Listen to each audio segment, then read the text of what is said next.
munaasabadan ay ku qalin jibinayeen 548 arday oo dhameysatay waxbarashada heerka koowaad ee jaamacadda Somali International University SIU oo ah dufcadii shanaad ee ka qalin jibinaysa jaamacadda kaasi uu ka soo qayb galay gudoomiyaha gobolka Banaadir ahna duqa magaalada Muqdisho maamulka jaamacadda SIU waalidiin ardayda dhameysatay waxbarashada aqoon-yahano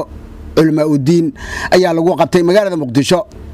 munaasabada ayaa inta ay socotay waxa kooxda fanaaniinta Soomaali baan ay ku soo bandhigeen suugaan iyo riwaayado ka turjumaya ahmiyadda waxbarashada ay u leedahay bulshada Soomaaliyeed Maxamed Abdi Kariin Muuse oo kamid ah ardayda ka qalin jibinaysa jaamacadda Somali International University SIU isla markaana aragga naafaka ah ayaa ka hadlay muhiimadda waxbarashada aniga waa ii jeedina waxaan ahay arday jaamacadda SIU ka tirsan runtii maantana qalin bedelanaya ama qalin jabinaya qalin jabinaya kulliyada shariica wal qaanuun waxaana soo fadhiya 4 sano waad arkayseen wax u jeedamii diiwaanayaha guud ee jaamacadda Somali International University SIU injineer Maxamed Abdulqaadir Xasan ayaa ka warbixiyay ardayda ka qalin jibinaysa jaamacadda iyo marxaladii ay soo mareen jaamacadda caalamiga ee Soomaaliya SIU sanadkan waxa uu qalin jibinaysa dufcadii shanaad ee dhameysatay darajada koowaad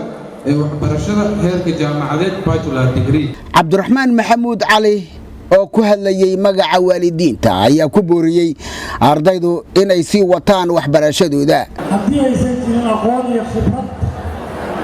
mas'uuliyiinta iyo macallimiinta SIU ay leeyihiin habka waxbaridda lama gaarin horumarka gudoomiyaha jaamacadda Somali International University SIU mudane Cismaan Macalin Xasan ayaa u mahadceliyay ardayda ka qalin jibinaysa jaamacadda iyo waalidiinta wuxuuna ku booriyay ardaydu in ay sii kordhiyaan tayada aqoontooda waqtigaaga sida aad u maamulato oo aad priorities ugu samaysato 24 saac hadduu haysto raggii waaweynaa adduunka maamulada haysteen ayna helayaan waqti ay xaaskooda iyo carruurtooda waqti la qaataan waqti ay wax akhristaan waqti ay siyaasadda adduunka masiir ka gaaraan xagee joognaa anaga iyo dadka la midka ah gudoomiyaha gobolka Banaadir ahna duqa magaalada Muqdisho Umar Maxamuud Maxamed Umar Filish ayaa kula dardaarmay ardayda qalin jibinaysa inay ka shaqeeyaan horumarka dalkooda hooyo waxa la rabaa in lagu dhafro waxa waaye digriga Ilaahay inaad haddii aad arday tahay iyo haddii aadan ahaynba aad wax akhriso ku anfacaya dunidada iyo aakhiradaada Muuse Cismaan Abtow telefishinka qaranka Soomaaliyeed Muqdisho